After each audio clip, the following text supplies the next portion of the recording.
Today I'm going to be talking about the iPhone 14 and how it is in 2023, almost 1 year later. Let's get into it.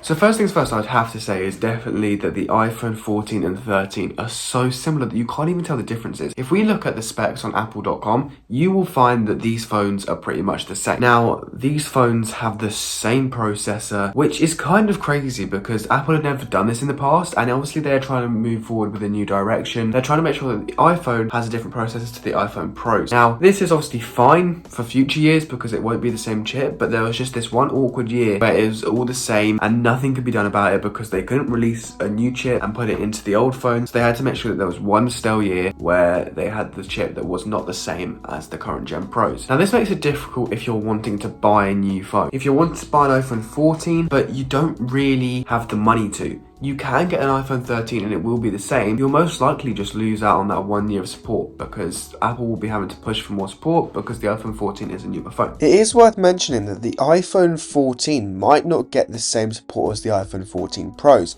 Now this is because the iPhone 14 has the same chip as the 13, so it isn't guaranteed that it is going to get a longer software support than the 13. So do take that into account if you are going to buy this phone. The other thing is that these phones are going to have the same features. If you look on apple.com, as I said before, you have the same screen, you have the same camera pretty much, you have the same chip with one extra GPU core. It doesn't make a difference and it's not noticeable for most people, especially if you're getting the 14, just the regular one. You don't care about what processor, what things it's doing. It is basically the 13 wrapped in a new package. Now the way I look at this phone is this phone was a gap year where Apple couldn't think of anything new to do to this phone and they just needed to make sure that they had a phone out. Now this is definitely a good example. It has the same notch, has the same cameras, has the same chip, has lightning, has the same body, and they could afford to do this because there was no other company that in the world that is going to be able to release a phone with the same chip. It's just not going to happen. Apple are not known for being a company that steps out of the boundaries and does things that maybe other companies wouldn't do, but that's because they also couldn't. If Samsung released a phone with the same chip as it had last year, there would be absolute outrage. Now the display on this phone is absolutely fine. It's 6.1 inches and obviously they released an iPhone 14 Plus this year.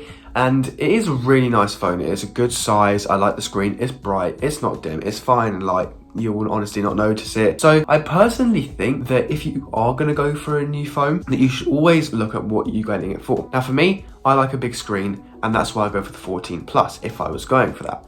But if you look at the iPhone 13, there is also the other option of the 13 mini. Now, this is something that Apple released the year before, but it did not do so well compared to a bigger phone. So they decided to get rid of it in place for the big phone. Now obviously the big phone didn't end up doing as well as they thought it would, but I think it's still going to stick around. It's safe to say that this phone will be the one that stays. So there'll be no 15 mini this year, it will be the 15 Plus. If you are looking for a phone that's small, compact, and you don't care about what features it's missing, having, whatever, and the battery life, go for 13 mini.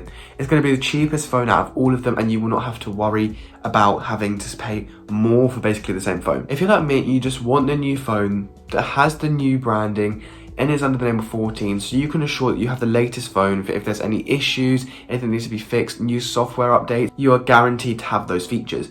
Now yeah, it's fantastic and I love the screens on these phones and I honestly think that 6.1 inches is a perfect size for a phone. But I would say that obviously if you are a person that likes bigger screens, go for the 14 Plus, and if you're a person that likes smaller compact phones, go for the 13 mini. There's two massive contrasts and they are basically the same phone, so you're not really missing out on much other than size. Now obviously this phone this year didn't get Dynamic Island and that's because it was a new feature for the Pros. Now it is coming with the 15 this year, but you really don't notice that the Dynamic Island isn't there. It's a notch, it's there, it's been on all the phones previous years. They've both got the same on the 13 and the 14, same size notch, same Face ID, same speed. You just don't get that Dynamic Island. Now for most people this won't be an issue unless you really want to have your music being able to pause, play, skip and have timers all coming off the top of your phone. You're really not going to notice it, and for most people it's such a little feature that no one was going to notice. Now the cameras, obviously you only get ultra wide and a wide. Now this is absolutely fine. These cameras are amazing and honestly I think that they are on par with the Pros.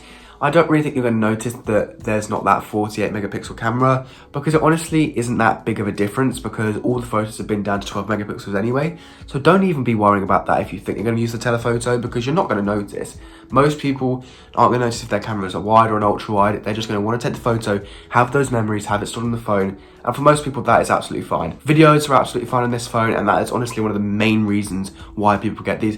Good videos, cheap phone, and it just all works. Everything works, and that is the main thing I find about these iPhone lines. The 14 and the 13 and all the ones that have come before it, they just work. They're convenient for people. They're not too expensive compared to the Pros, but it does add for an interesting debate. Now, the 14 Plus is in really similar price to the 14 Pro. Now, this is obviously going to change when the 15s come out, because the 15 will be the new one and the 14 will be the previous year before. So it will go on discount, so do take that into account. I'd just like to clarify what I meant by this. What I mean is that when the iPhone 15s come out next week, or by the time you watch this video, they're already out, they're the previous generation iPhone. So they're going to be cheaper, and it makes them more worth it to buy, because by that point, the iPhone 13 is 2 years old and not just 1 year old. Having the 14 Plus so close to the 14 Pro is something that Apple have done on purpose. They want you to spend that more money, but you do have to decide whether or not you want the big phone. So then you think, oh, well, I'll get the 14 Pro Max. Oh, but that's about $300 more expensive. This is the way they get you.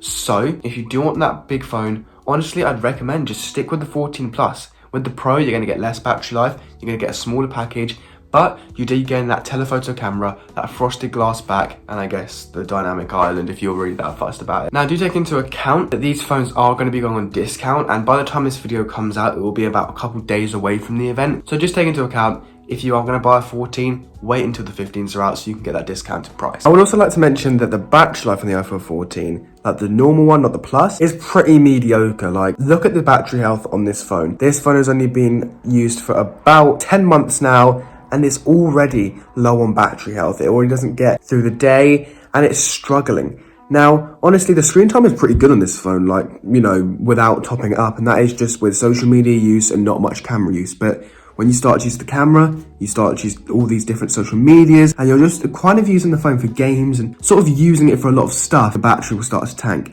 And it is noticeable if you are using this phone extensively and not so lightly. But yeah, you will probably have to put this phone on the charger at least one time during the day to be able to get through a whole day. But other than that, the battery's pretty alright. One last thing I'd have to say, and I said my final thoughts are, this phone doesn't have a frosted back glass, which for most people isn't going to matter, but it is just nice. You don't notice those fingerprints, you don't notice those scratches as much. It has a aluminium border instead of a stainless steel, which does make the phone a lot lighter, and it is a lot easier to carry and hold, and you don't notice it as much that it's in your pocket. And the last thing I'd have to say is that this phone is a great size. Honestly, I really like the size of these phones, and if I wasn't a person that likes the bigger phones, that would definitely be a phone I'd go for, just because of its nice size. It's not too big, it's not too small, and it fits in your pocket absolutely fine. I would definitely say go for this phone. This phone will have the A15 chip compared to the iPhone 15 that will have the A16, and it's just, there's not much comparison with these chips. As always, there is honestly nothing you're going to notice, and I definitely say that the 14 is a really good buy when the new phones come out, so do take that into account. But it's been Harry, I'm out. Peace.